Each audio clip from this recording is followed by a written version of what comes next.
Hello, this is the Watchdog, and welcome back to Fun with Watches. If watches weren't fun, you'd only need one. Today we're going to review the Pagani Design PD1738, homage to a Richard Mille. Let's start out with the wrist check. I'm wearing my Heimdallr Monster. I haven't worn this in a long time. And Grogu is wearing my Lagaushi 1818, homage to a Rolex Bluesy. Grogu said that Master Skywalker told him the story of Oedipus Rex and how he was destined to kill his father and marry his mother, and how he couldn't escape his destiny. Ben Solo asked, what if your destiny is killing your father and not marrying your mother? Alright, let's take a look at the watch. It comes in this new Pagani Design box. This is the first Pagani Design I've had that came in this new box. I like it. I think it's an improvement on the old box, but still not. It's a little bit bigger, but not so big that it's going to be too heavy to ship.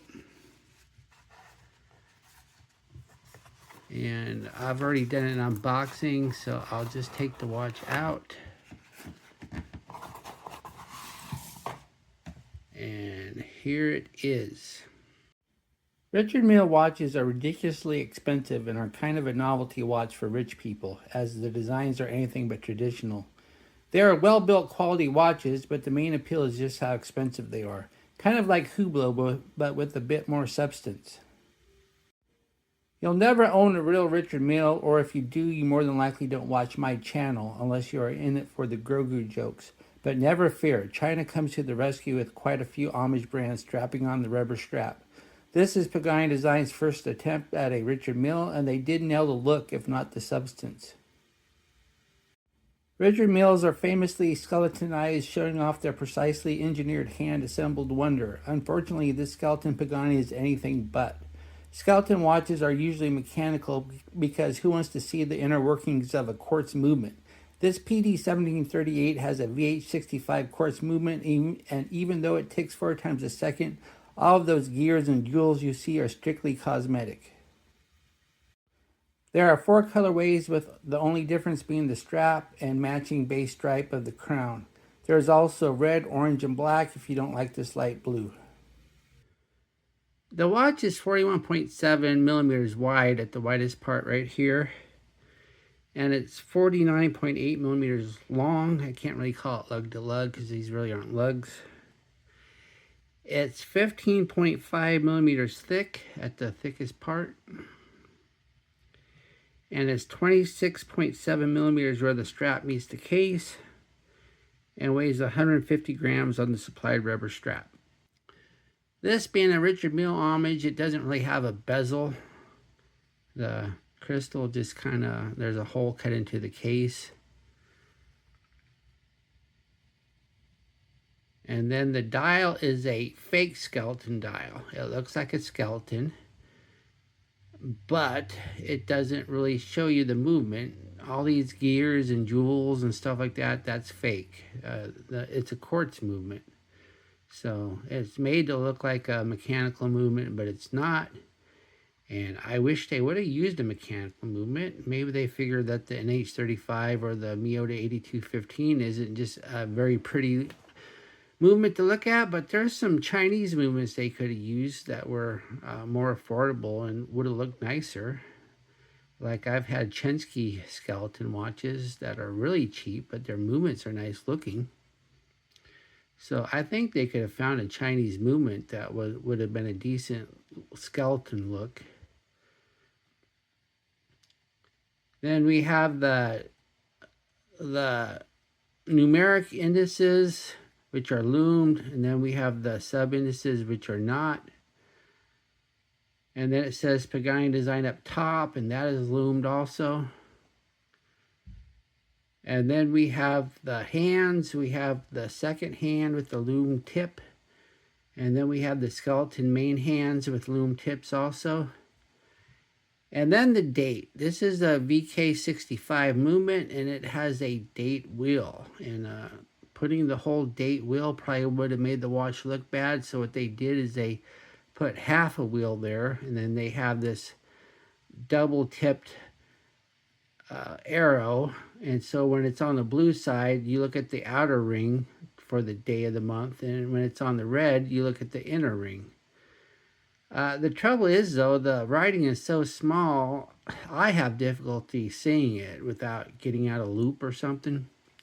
So that's me. Of course, I'm getting old and my eyesight isn't what it used to be, but I think you'd have to have some pretty good eyes to be able to just bring the watch up to your face and look at it and see what the day is. So you might have to do a lot of squinting.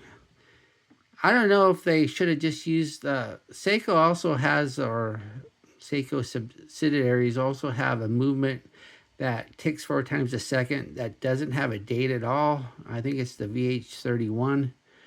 And if they would have used that and just left the date off, it probably would have been better, because this date's pretty much useless. Then the crown is a push-pull, because we only get 50 meters of water resistance. It's a big crown. It's huge. And of course, put it in the first position to change the date.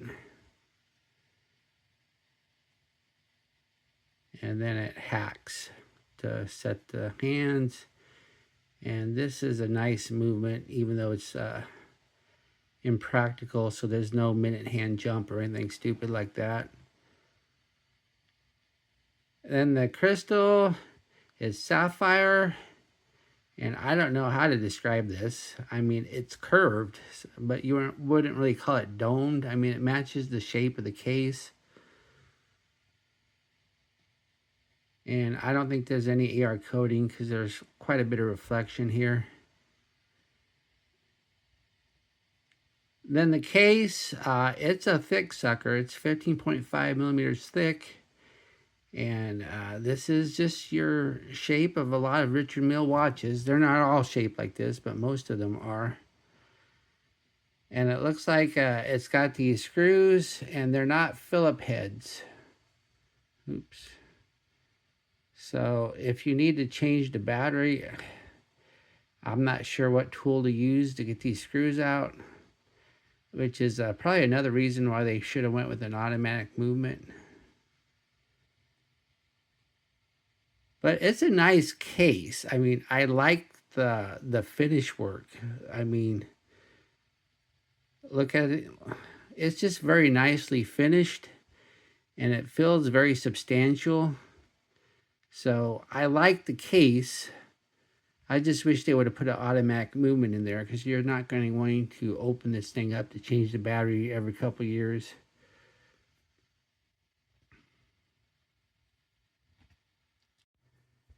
And here's the case back. I really don't know why they have racing flags, because it's not really a racing watch, but oh well. It says Pagani Design, Sport, Japan made 5 ATM PD1738 stainless steel. And yes, this is indeed stainless steel. It's heavy. Then once again, the movement is the VK65. This is a quartz movement that ticks 4 times a second. So it's got a fairly smooth sweep. This is kind of like a compromise. A lot of people don't like the 1 tick a second of a quartz movement. And the nice thing about this is you don't have to worry about any second hand misalignment like you do with the 1 time a second watches. So that's not an issue here. Of course, the second hand is a little short. So even if it ticked once a second, I don't know if you'd notice.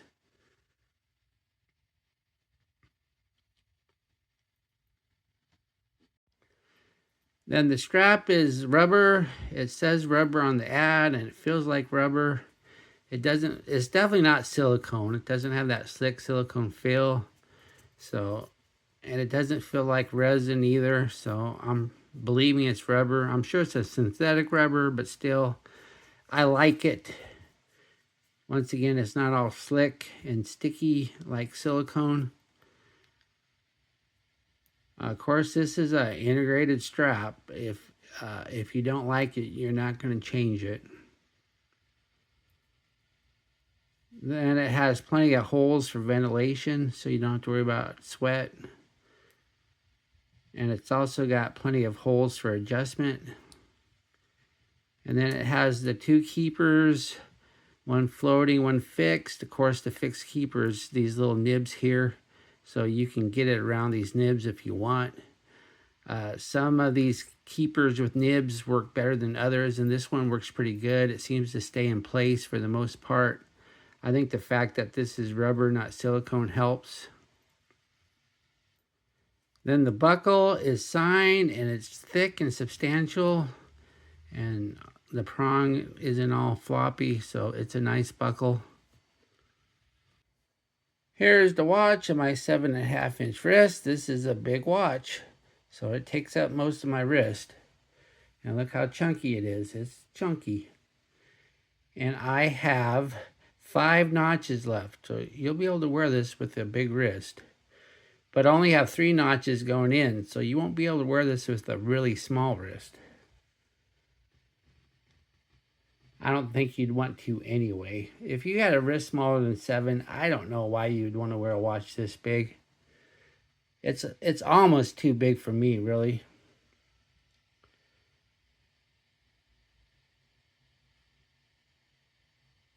Here we are in the loom room. Usually Pagani Design means pretty bad loom, so let's see what we have here.